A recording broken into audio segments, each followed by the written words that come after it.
Hello, welcome to R.K Medicos. In this section, we are going to discuss about the nervous physiology, and that is part 4. About the neurotransmitter, we are going to discuss here. And what is neurotransmitter? What are the different types of neurotransmitter?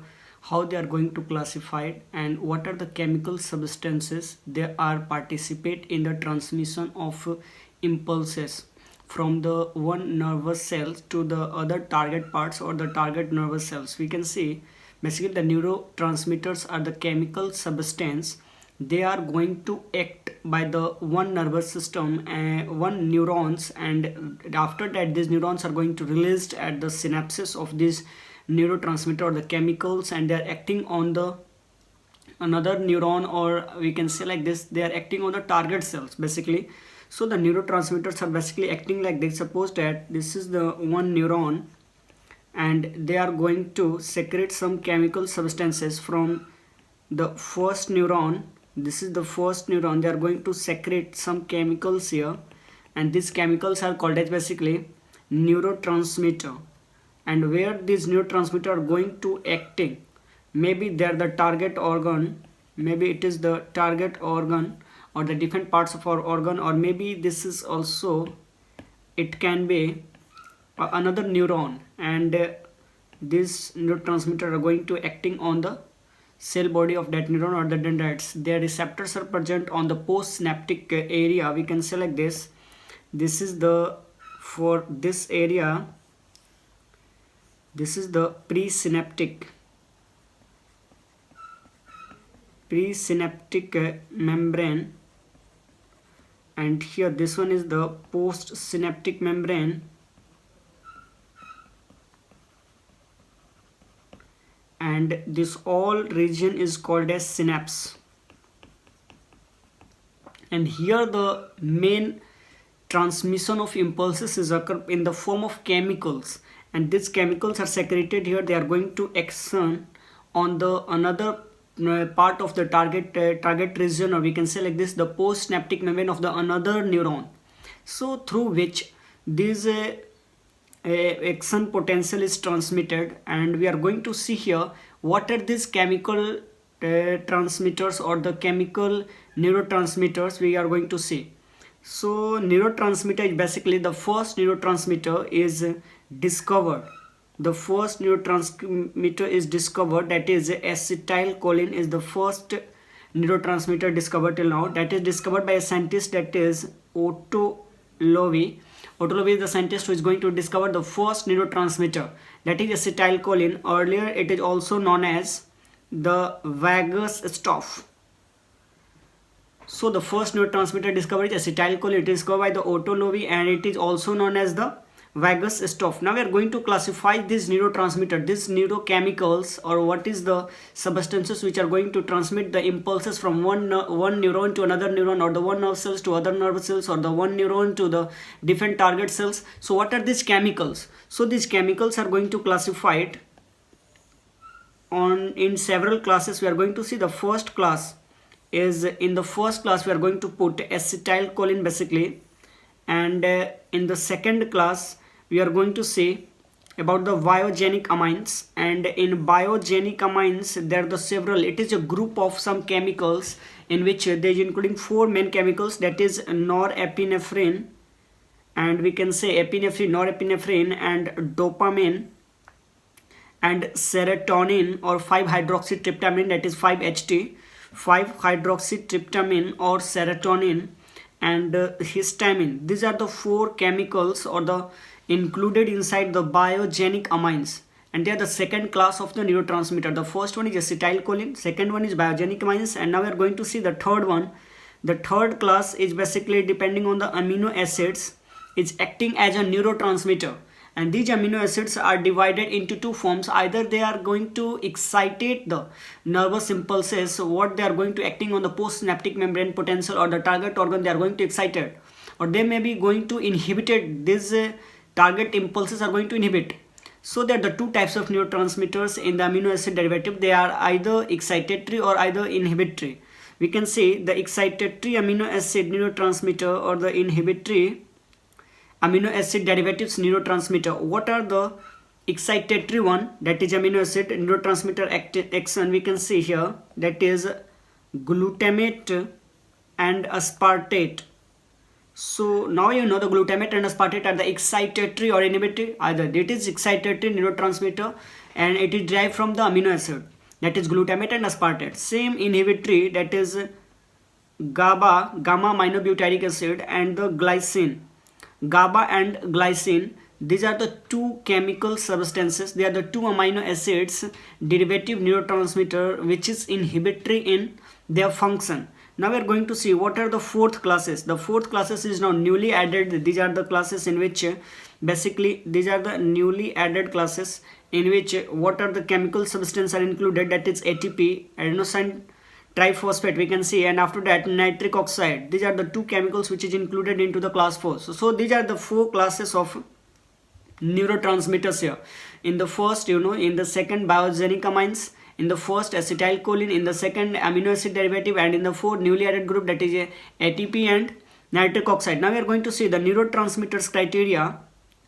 The neurotransmitters criteria, how they are going to categorize here. We can see the synthesis and storage, where the neurotransmitters are going to synthesized and stored.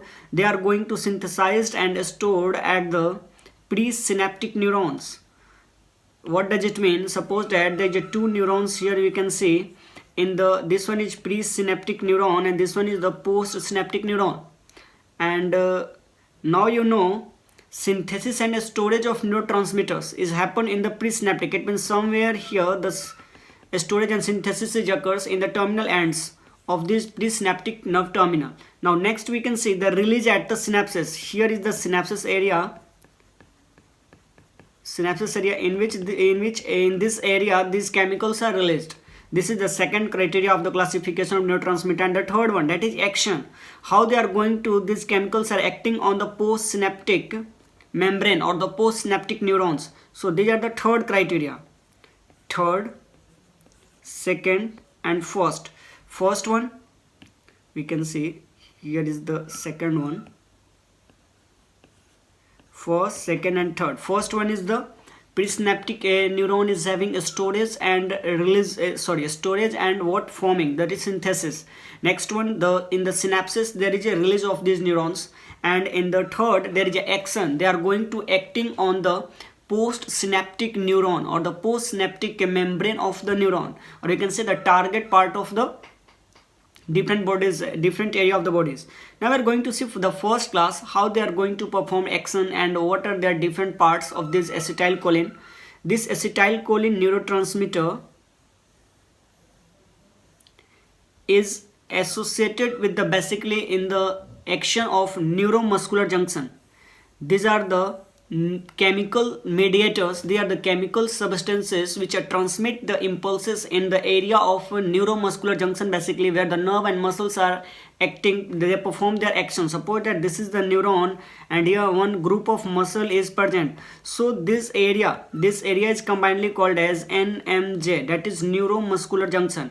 Here is the nerve, here is the muscle, and here is the junction, that is connecting area, neuromuscular junction, and here these chemicals are secreted. That's why they are combinedly called as neuromuscular junction.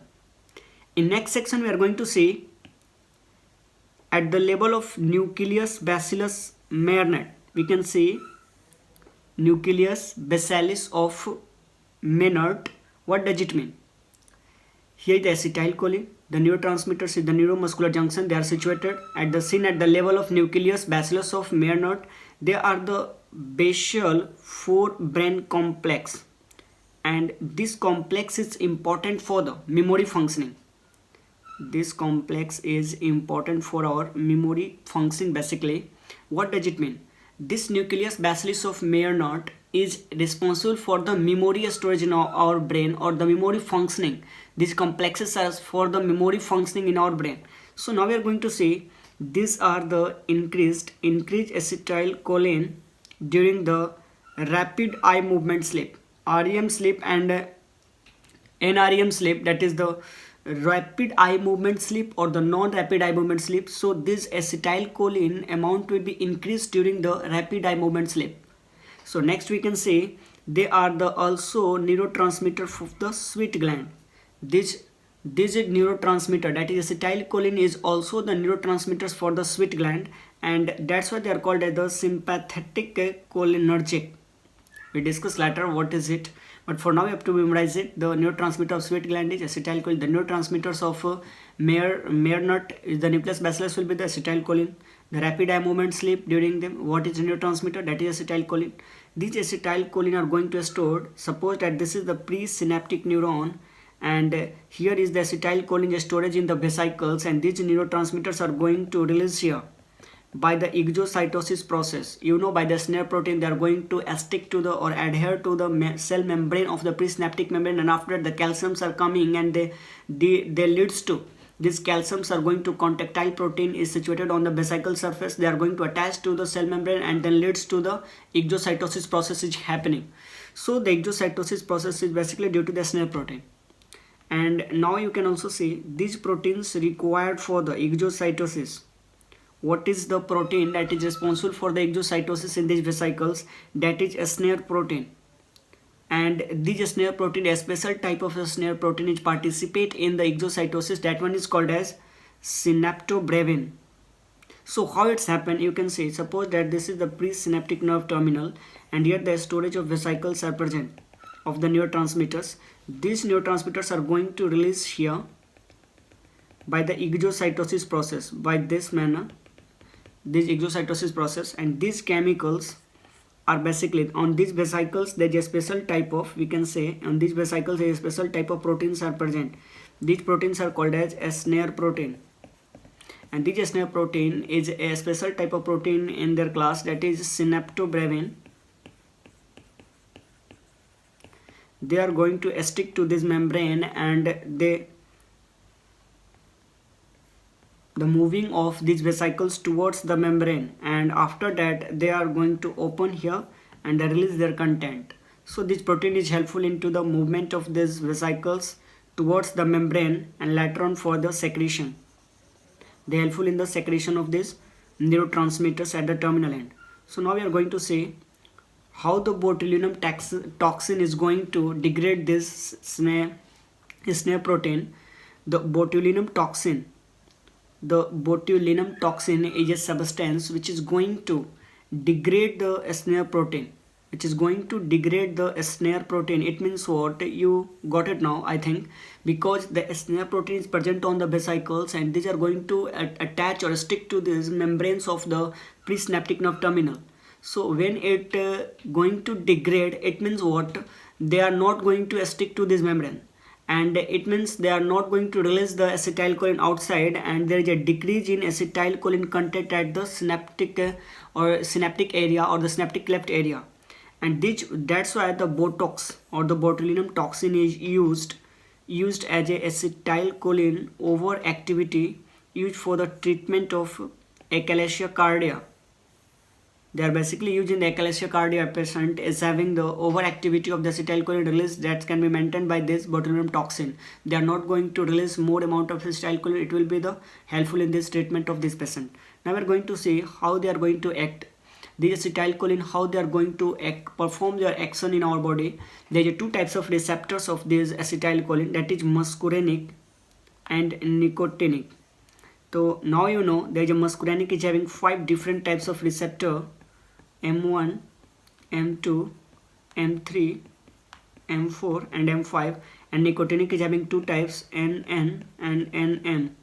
NN is basically nicotinic neuronal, and NM is basically nicotinic muscular, and this M1, M2, M3, M4, M5, these are the different types of receptors is present in our different location or the different parts of our body.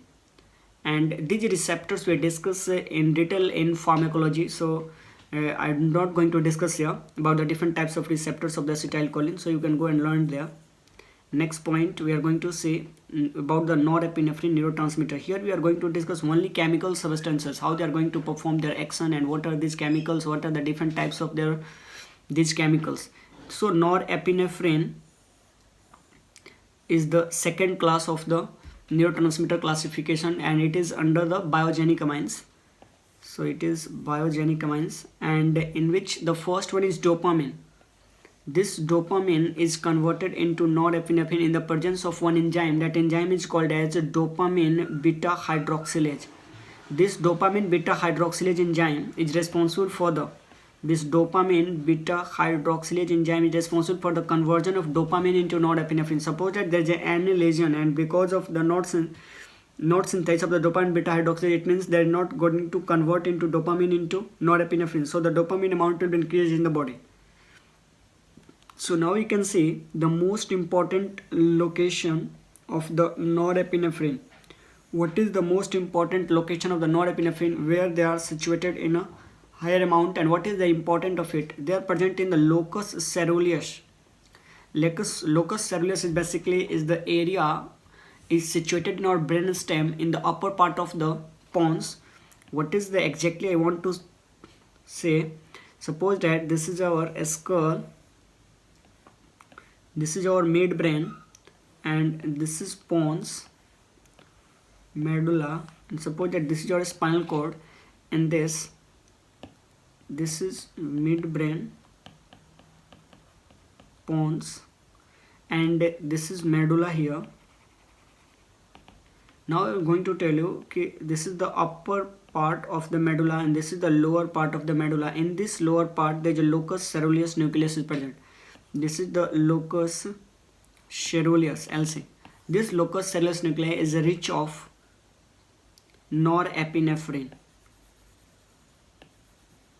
So we can see it is in the upper part of the pons of the brainstem. It is situated into the pons.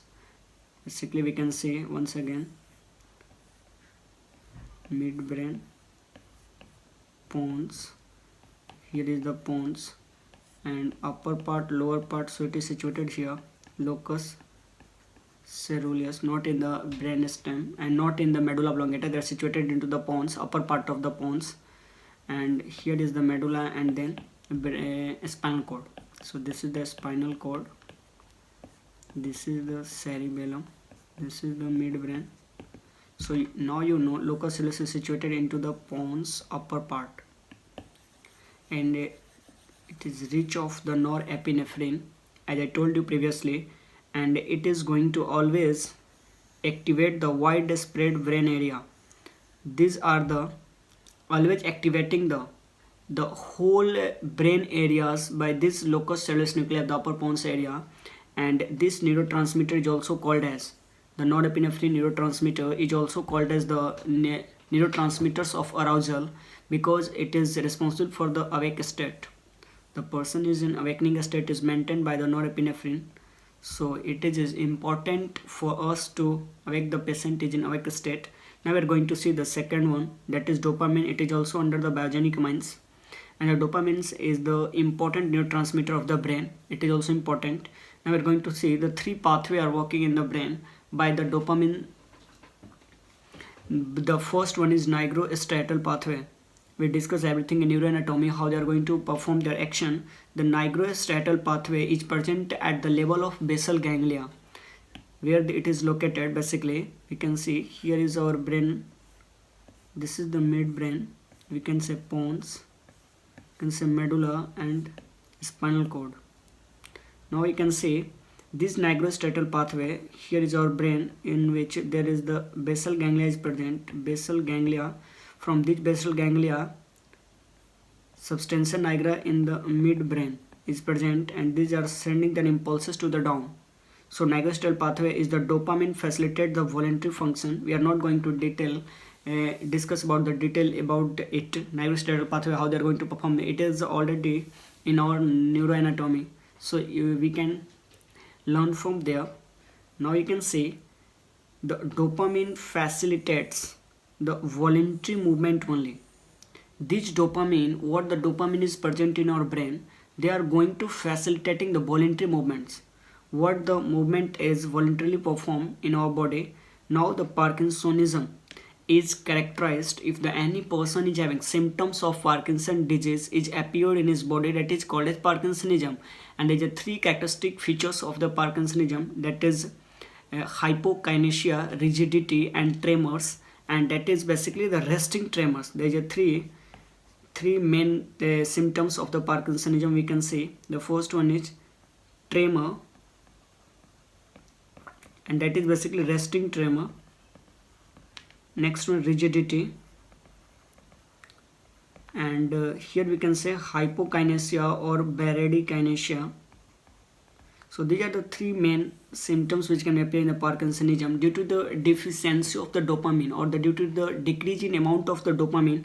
These symptoms are appear. This is the first pathway about the dopamine working, that is nigrostriatal pathway. Next we can see mesocortical pathway. In the mesocortical pathway, they are basically situated in our ventral tegmental area. These are in the midbrain. Basically the tegmental, we can say this is the midbrain. They are divided into three parts, that is the basis, tectum and tegmentum. So in the tegmentum, ventral tegmental area, and there is a nucleus accumbens is present. Nucleus accumbens, and this nucleus accumbens, we are going to cut this midbrain section in that area, and we can look from the top. They are divided into three parts, basis, tectum and tegmentum. In the tegmentum area, the ventral tegmental area, there is a nucleus accumbens is present, and it is the location of mesocortical pathway. After that, this pathway is having neurotransmitter is for the addiction and the reward. We can say like this: the reward and addiction of the any substance or the person is due to the mesocortical pathway working. If any person is having addiction for the some narcotics or the opioids, it will be due to the mesocortical pathway basically. And if some person is having addiction of the someone, maybe the girl or boy, someone is having addiction for the some girls for their memories, so it is also due to the mesocortical pathway. It is so important to learn about it. So there is the mesocortical pathway is working. So next we are going to say that is the Tubero Infundibular pathway. That is the third pathway mechanism through which the dopamine is going to function. That is dopamine decrease in the prolactin level. Dopamine is going to decrease the prolactin level, and in the anterior pituitary section, basically in our brain, the anterior pituitary and posterior pituitary are the two regions of the pituitary in which there is several hormones are going to secrete. And in the anterior pituitary there is just 5 to 7 hormones will be released, and posterior one is 2, that is oxytocin and vasopressin. Now you know this dopamine is going to decrease the level of the prolactin. When the dopamine is released, they are decreasing the level of prolactin. Now we are going to see the dopamine is having several receptors are present in our body, and these chemicals are going to acting on these receptors, and how they are going to perform their action, what type of receptors is present. These all the receptors are GPCR. And what type of receptor? That is GPCR, G protein coupled receptor. You know how they are going to perform their action, that is alpha beta gamma segment, and they are going to dissociate it from it, and they are performing their action. So I'm not going to discuss about it because it is in the general physiology already discussed about the GPCR, how they are going to perform their action. So there are different types of the GPCR, that is D1, D2, D3, D4, D5. They are the different types of the receptors of dopamine, where they are going to perform their action in the three different pathways, that is mesocortical, either Tubero Infundibular pathway, or there is a nigrostriatal pathway. So you know from them. Now the next one is serotonin. These are also the biogenic amines derivatives. Now you can see serotonin. Serotonin, they are first time synthesized or forming from the, we can say there is a source of the serotonin is basically tryptophan amino acid, and this tryptophan amino acid is going to converting into the 5-HT, that is 5-hydroxytryptamine, and it is also called as the serotonin, and it is found in one nuclei, that is serotonin is found in our brain, that is in the nuclei that is called as raphe nuclei, or in the GIT, in our gastrointestinal tract, or in the platelets.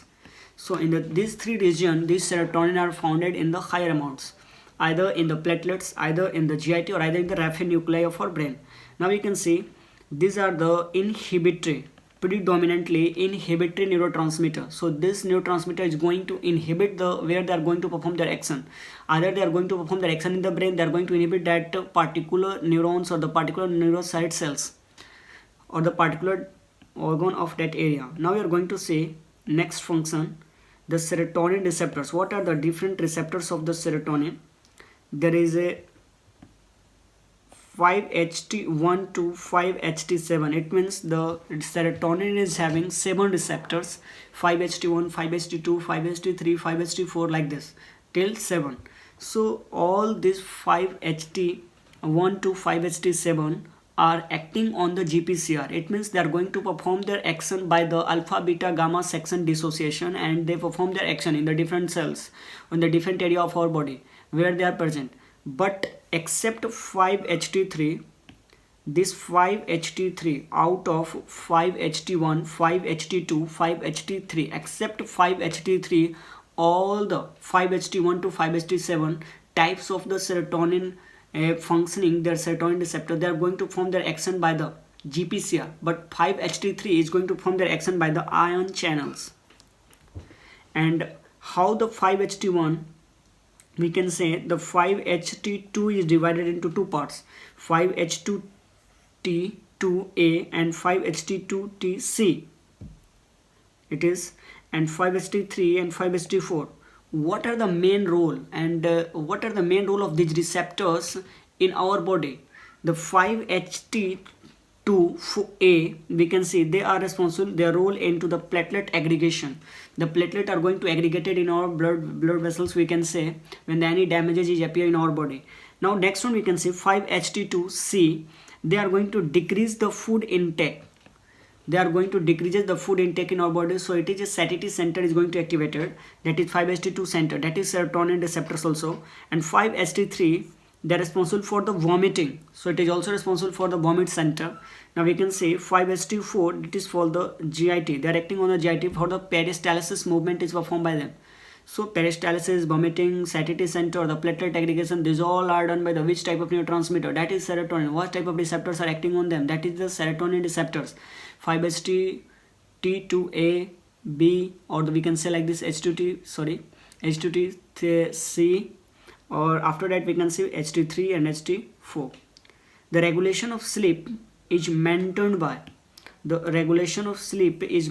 the neurotransmitters of arousal or wakefulness is also called as serotonin. So now we are going to discuss about the histamine. It is having several receptors, that is H1, H2, H3, H4. Histamine is having several receptors, that is 4, H1, H2, H3, H4. These receptors are basically neurotransmitters of posterior hypothalamus.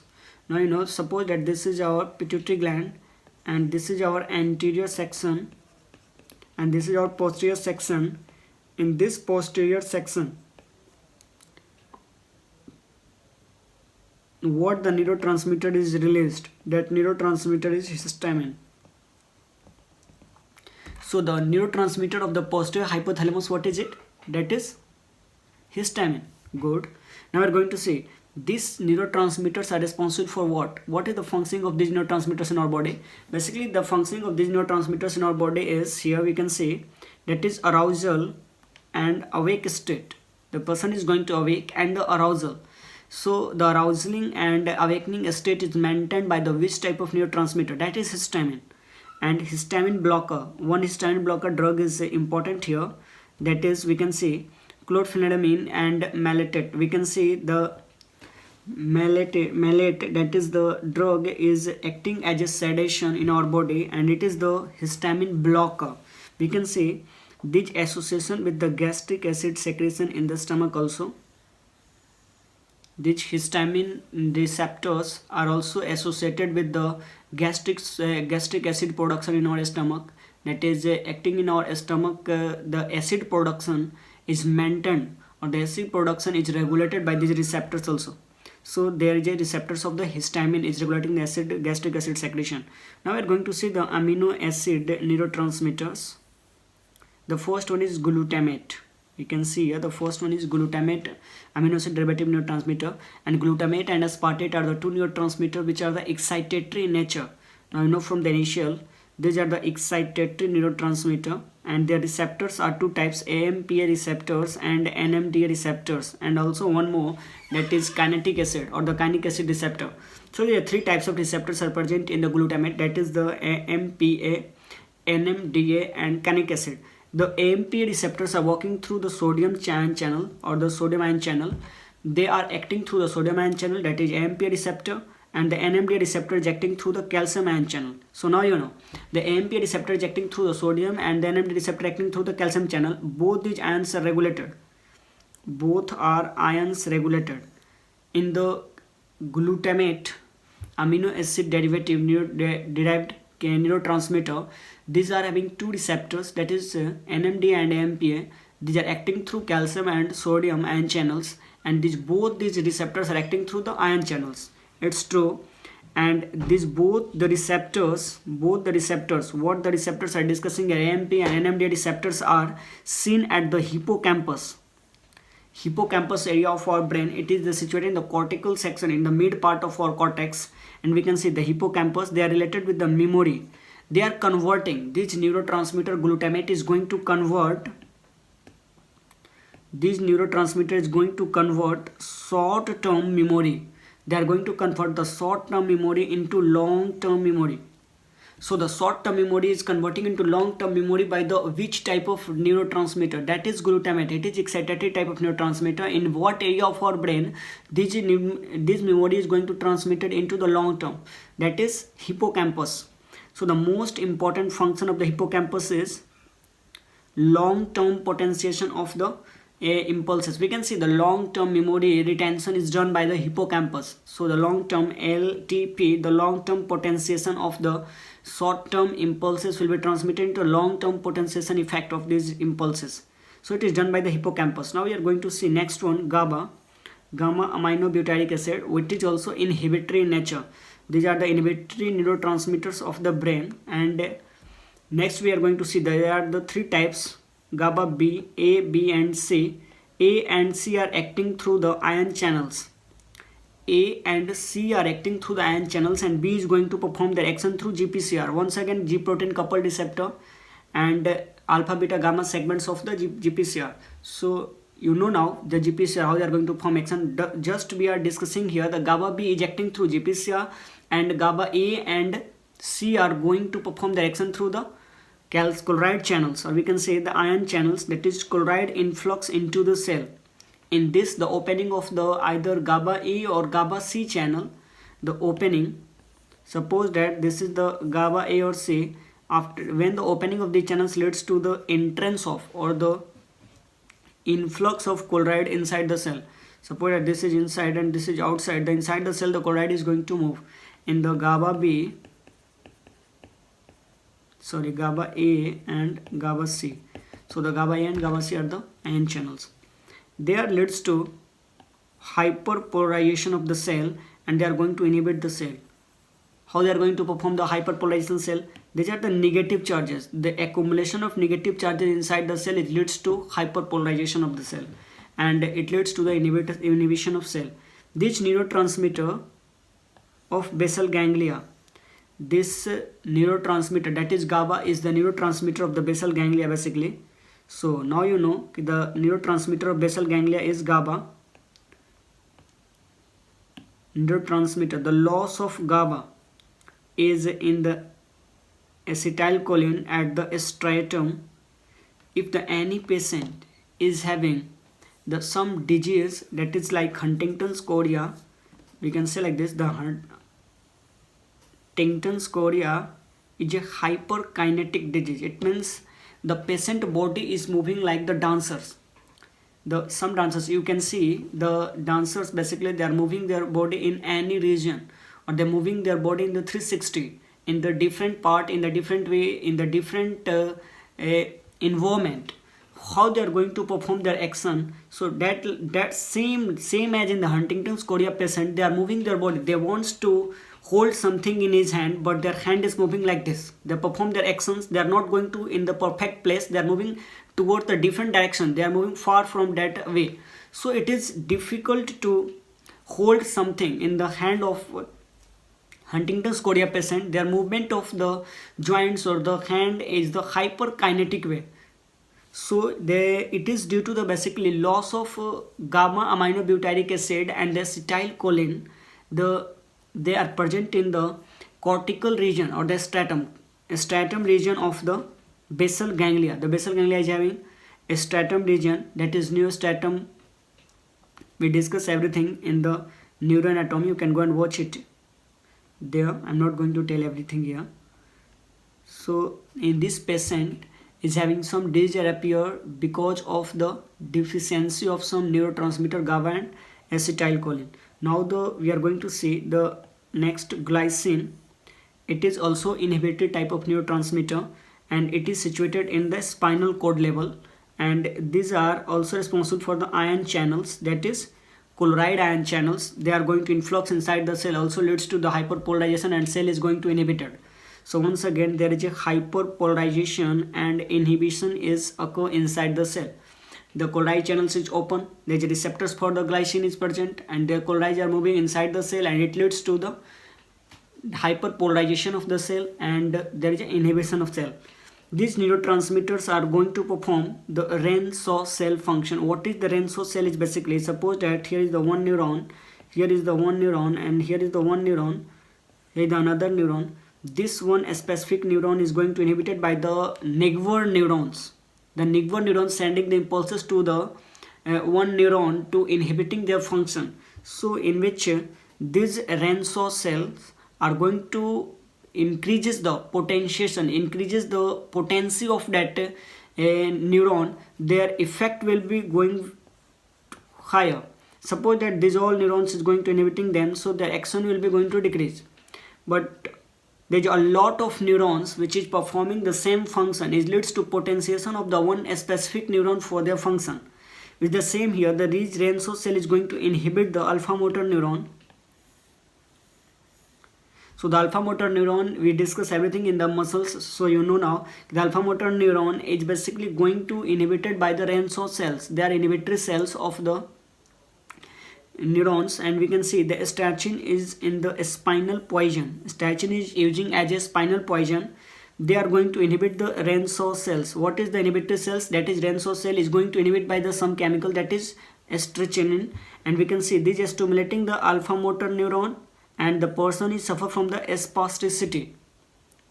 So when the alpha motor neuron we want to inhibit, we have to use just Rann-Shaw cell inhibition, and statin we want to increase the patient is having alpha motor neuron activity is going to stimulate it, that is statin will be used, and that leads to the spasticity in the patient, that is antagonist of the glycine.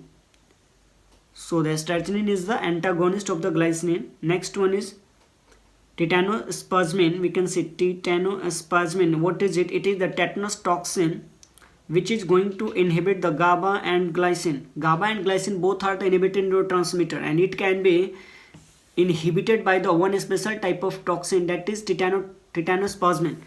Titanospasmin is going to inhibit the GABA and glycine, and they also causes spasticity. So spasticity is appearing in the patient body. It is all performed by the titanospasmin. But the GABA and glycine is also inhibitory, and it can be inhibited by the titanospasmin. So this is all about the neurotransmitters.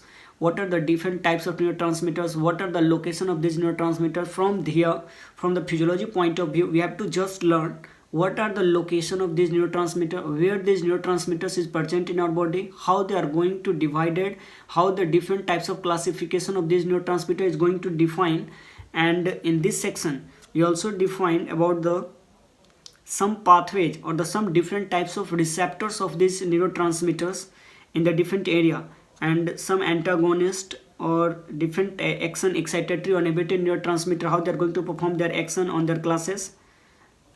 So it's all for the neurotransmitter section in this neurophysiology part 4.